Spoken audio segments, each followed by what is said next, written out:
Mga master, okay lang bang? Huwag niyong skip ang mga ads sa aking mga video kung okay lang mga master. Salamat sa solid na suporta po. Yon, what's up mga masters? Nandito na naman tayo sa panibagong araw, panibagong kabanata na naman ang pagsasama-samahan natin ngayon guys.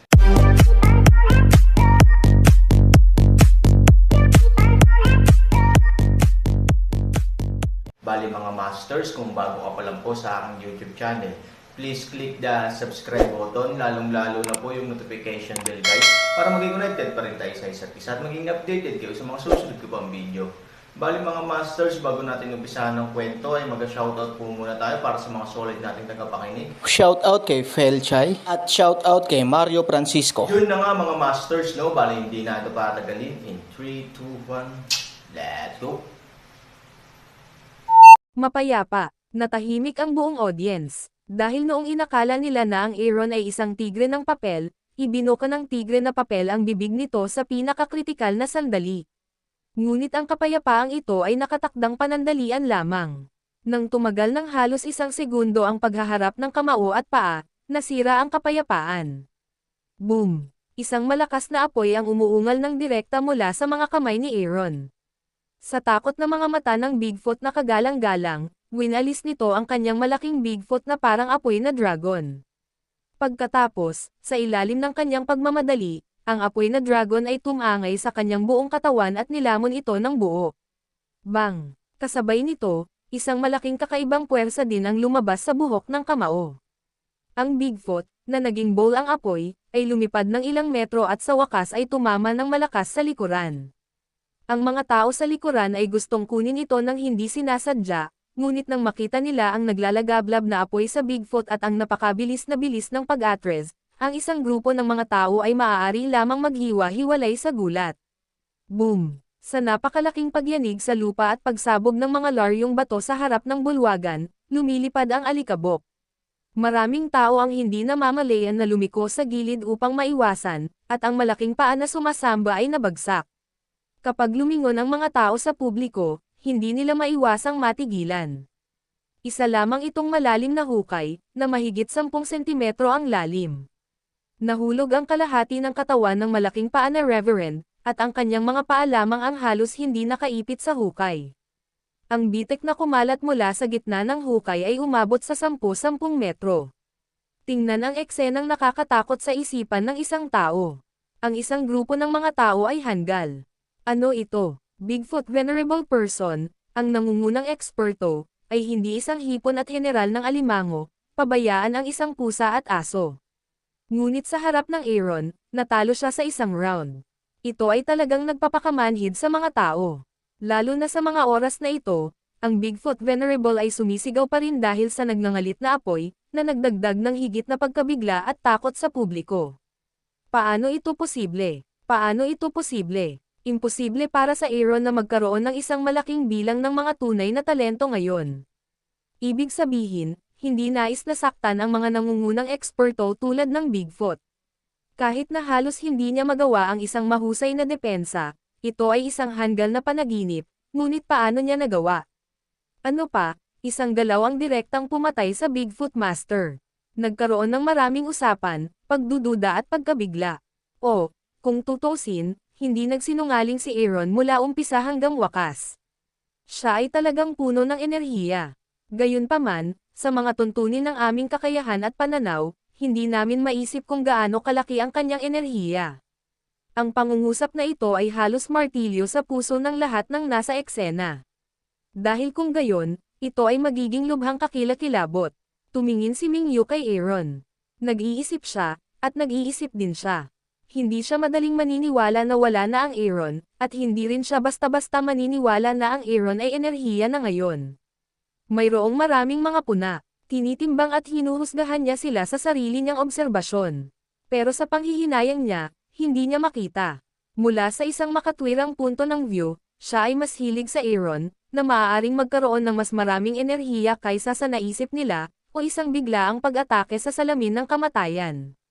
Ngunit ang emosyonal na bahagi ay nagsasabi sa kanya na ito ay Aaron. Isang Aaron na hinding-hindi madaling masusubok ng iba. Ang kanyang katawan ay puno ng hindi alam at misteryo, ngunit puno rin ng kamanghamanghang, at Himala. Pero mangyayari ba talaga sa kanya ang milagrong ito? Talagang napakaposible para sa Aaron na magbukas at maghanggang sa mabitin. Ngunit hindi siya gaanong pinalad. Maaari ba niyang buksan at ibababa ang bawat oras? May iba pa bang susubukan? Bahagyang hinay pa ni Aaron ang kanyang kamay, malumanay na ngumiti at tumingin sa paligid. Nagkatinginan ang isang grupo ng mga tao at sunod-sunod na umatras. Maging ang mga hindi sinasadyang napatigil ng mga mata ni Aaron ay umiling-iling na parang kalansing at sunod-sunod na tumanggi. Sa mga aral ni Ye Shijun at Bigfoot, sino ang nangahas na hawakan ang ganoong kilay sa oras na ito?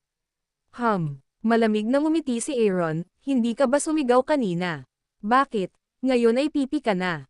Natahimik ang eksena. Sasama ako. Storytelling channel sa YouTube. Nang damilat ako, dahan-daang bumuhos ang madilim na ulan. Sa isang bahagyang paggalaw sa kanyang kamay, ang dalawang bilog ng tubig ay direktang nahulog sa Bigfoot. Sa ganitong paraan, nagsimulang mapatay ang apoy sa Bigfoot. Gayunpaman, kahit na ang apoy ay naapula, ang malaking paa na kagalang-galang ay nasa mabuting kalagayan pa rin sa oras na ito. Namamatay, ang kanyang bibig ay puno ng itim na gas at usok, at ang kanyang balat ay halos buo. God, Dragon Elder, hindi, huwag kang magulo.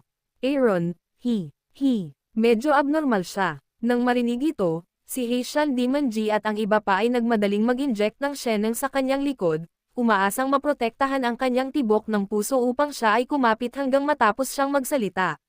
Silang lahat ay mga Panginoon. Ang kanilang enerhiya ay mayaman at dalisay. Kapag na-inject sa katawan ni Bigfoot, mas maganda ang sitwasyon ng Bigfoot. Bigfoot, anong gusto mong sabihin? Huminga ng malalim ang malaking paa na Reverend, tumingin sa madilim na ulan at sinabing, Elder, nakipaglaban lang ako sa Aaron. Hindi ko alam kung bakit, halatang nararamdaman ko na ang totoong chi sa Aaron ay umabot na sa isang explosive state. Malalaking paa, anong pinagsasabi mo? Paanong magagalit talaga si Aaron? Oo, matagal na nating naubos ang Aaron. Hindi talaga siya pwedeng nasa ganoong estado.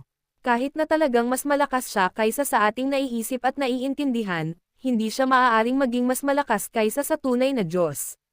Kahit na ang tunay na Diyos ay kinakain natin ng seryoso, hindi pa rin siya maaaring nasa ganoong estado.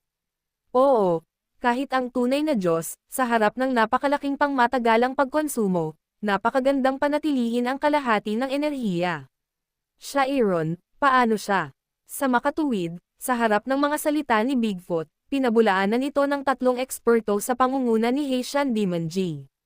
Mahirap akong paniwalaan, pero kayo, matagal na tayong nag-aaway. Alam mo kung ano ako. I never talk big. You must believe me. Aaron is strange. Kakaiba talaga. Pagkatapos ng ilang salita, ang itim na bundok na demonyong babae at ang iba pa ay natahimik. Totoo ang sinabi ni Bigfoot. Magkatabi kaming nag-aaway at marami kaming kontak. Natural, kilala nating lahat ang karakter ng isa't isa. Bagamat mayabang talaga ang malaking paa na si Zun. Pero sa kabuuan, mapagkakatiwalaan ang sinabi niya. Gayunpaman, kung susundin mo talaga ang sinabi niya, anong uri ng halimaw ang Aaron ngayon? Ngayon, pwede na talaga siyang sumabog. Bahagyang sumimangot si Mingyu. Hindi siya ang henerasyon ni Ye Shijun. Siya ay impulsive at irritable. Naniniwala ba siya sa mga salita ni Bigfoot? Maniwala ka, ngunit hindi lahat. Ngunit sa oras na ito, ang mga ito ay hindi mahalaga. May kasabihan na ang pagsakay sa tigre ay mahirap. Sa nangyayari, ito ang estado sa kasalukuyan. Kaya, kahit na ang sinabi ni Bigfoot ay ganap na kapanipaniwala at lubos na naniniwala si Minggayo, ano kaya iyon? Aminin mo, palakasin ang moral ng kalaban at sirain ang kanilang prestihiyo. Siyempre hindi, ang tanging matalinong pagpipilian ay maaari lamang magpatuloy. Sa pag-iisip nito, sinulyapan ni Minggayo ang malaking paa na Reverend na may mahinang sipon, at pagkatapos ay sinabing hindi magalang. Malalaking paa, nalilito ka. Huwag mong sabihin na ang Aaron ay hindi isang tunay na Diyos. Kahit na siya ay, hindi niya magagawa, nagpapanatili pa rin ng isang buong estado sa ilalim ng pagkonsumo na ito. Pero sabi mo busog siya. It's not terrible to lose. May mga tao sa labas at mga bundok sa labas. Pero nakakahiya kung ayaw mong umamin ng pagkatalo at humanap ng mga absurd na dahilan para sa sarili mo. Nang marinig ito, halatang natigilan ang Bigfoot Venerable. Pagkatapos ay nagmamadali siyang suportahan ang kanyang katawan at gusto niyang umiyak para sa kanyang sarili. Gayunpaman, sa oras na ito, kumaway si Min gayon ng may malaking kamay, ibaba mo ito at humanap ng mas mabuting doktor na titignan siyang mabuti. Oo, agad na kinuha ng ilang sundalo ang utos at nagmamadaling bumalik kasama ang Bigfoot. Bagaman matigas pa rin ang Bigfoot na iginiit na totoo ang kanyang sinabi sa huli, ang kanyang mga salita ay ang kanyang walang kakayahan na sophistry sa ilalim ng madilim na ulan. Gusto mo akong awayin? Malamig na ngumiti si Aaron at tumingin kay Mingyu, bagamat hindi ko masyadong gusto ang pagpalo ng mga babae. Ang bagong puot at dating puot sa pagitan mo at sa akin ay dapat ding bilangin. Malumanay na ngumiti si Mingyu. Aaron, hindi ka nagpapamalas. Alam kong mas makapangyarihan ka kaysa inaakala ng sinuman sa amin, ngunit ang sinuman ay laging may limitasyon. Medyo unexpected talaga na makakalaban mo hanggang ngayon. Pero, naniniwala din ako na ang kahinaan mo kanina ay nagkukunwari lang. Ang layunin ay gumawa ng ilusyon at bigyan kami ng eksena ng iyong muling pagkabuhay na puno ng dugo. Kung gagamitin mo ito ng maayos, makakamit mo ang layunin na mapasuko ang mga sundalo ng hindi lumalaban sa pamamagitan ng pag-asa lamang sa iyong kasalukuyang momentum at lahat ng uri ng mga alamat na naiwan sa iyong sarili. Kailangan kong sabihin na ikaw ay talagang matalino at maparaan. Pero sayang naman na napakatao ko, not to mention stupid. How can you hide it from my eyes with such a small mind? Sa sandaling lumabas ang mga salitang ito, sigurado, isang grupo ng mga tao na noon pa lang ay labis na natakot sa Aaron ay agad na nagpatatag ng kanilang isip. Ang ilang mga tao ay na-brainwash sa lugar at sumigaw para sa isang pagbalik. Fuck, Aaron, you son of a bitch, you dare to play these little yin moves. Muntik na akong mahulog sa'yo. Akala ko talaga Diyos at tao ka. Walang kwenta makipag-away. Ngayon parang ako ba? Panipi. Ang kanyang ina, si Han Sansan, isa kang masasamang kontrabida. Maaari kang maglaro ng isang walang hiyang bagay sa larangan ng digmaan. Damn it, I will break you later to relieve my hatred. Oo, patayin mo siya. Ang kaguluhan ng karamihan ay lubos na nagpabago sa dating kalagayan ng pagkahilo. Ngumiti si Aaron at tumingin sa madilim na ulan at sinabing, mukhang makakabangon ka sa ganitong posisyon sa loob ng maikling panahon. Hindi ito kasing simple ng paggawa lang ng mga taksil na bagay. Dalubhasa ka talaga sa pagmaster ng puso ng mga tao. Panipi, ngumiti si Mingyu at hindi ito sinagot, ngunit ipinaliwanag ng kanyang mga mata ang lahat. Ang paggawa ng krisis sa kaligtasan at pagdikit sa kanyang puso ang mga pangunahing talento na dapat taglayin ng isang commander. Well, you have your way to inspire your military spirit, and I also have my way to cross their psychology. Words mahulog. Aaron katawan biglang gumalaw. Masamang espiritu. Gumalaw ang kamay, lumitaw ang Thunder Dragon sa ulap, nanginginig ang balikat, at lumabas ang Skyfire Moonwheel.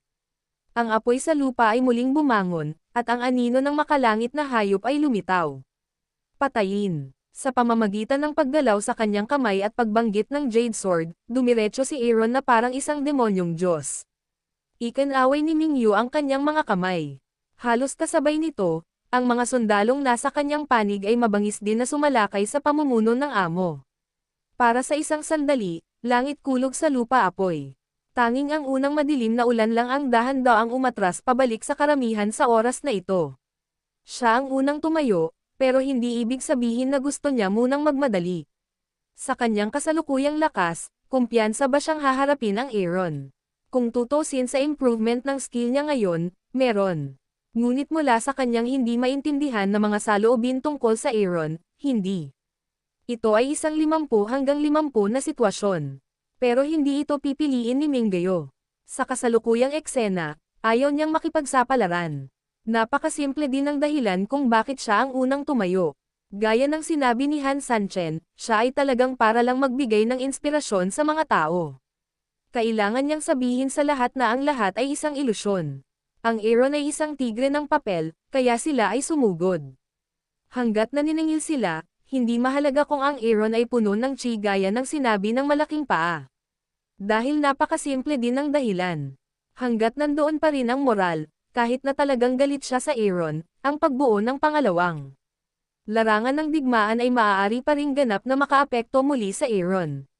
Sa panahong iyon, sa lakas ni Mingayo ngayon, kaya pa niyang tapusin ang ani. Kaya iyon ang punto. Boom! Muling nag-away ang dalawang hukbo. Sa isang iglap, nagkaroon ng mga pagsabog kung saan-saan.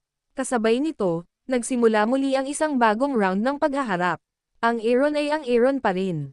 Kahit na nahihigitan tayo, nabubuhay at namamatay pa rin tayo. Nangunguna kami sa loob at labas. Wala naman tayong nakikitang kahinaan. Sa halip, tayo ay hindi magagapi tulad ng mga tupa at tigre. Gayunpaman, ang mga piling tao ng lungsod ay hindi rin masama. Sa oras na ito, sa ilalim ng charge leadership ni Mingayo, siya ay lumaban at pumatay. Nakakatakot talaga ang Eren Spheres, pero naniniwala din sila sa sinabi sa kanila ng kanilang Dragon Elder. Hindi magtatagal ang Aaron. Sa loob ng ilang sandali, ang mapayapang hating gabi ay muling sinindihan ng digmaan, at ang apoy ay nagliwanag sa kalangitan sa gabi. Gayunpaman, sa maliwanag na kalangitan sa gabi, medyo naiiba sa iba pang mga light spot ang nagtatago sa loob nito. Yun na nga mga masters, no? Bali panibagong kabanata na naman yung natapos natin ngayong gabi. Muli, maraming salamat po talaga sa walang sawang suporta po sa aking YouTube channel na talagang inaabangan nyo po ang bawat upload ko po. Bali mga masters, magkita-kita ulit po tayo bukas ng gabi at ngayon po ay magpapaalam po muna tayo. Bali mga masters, bye-bye!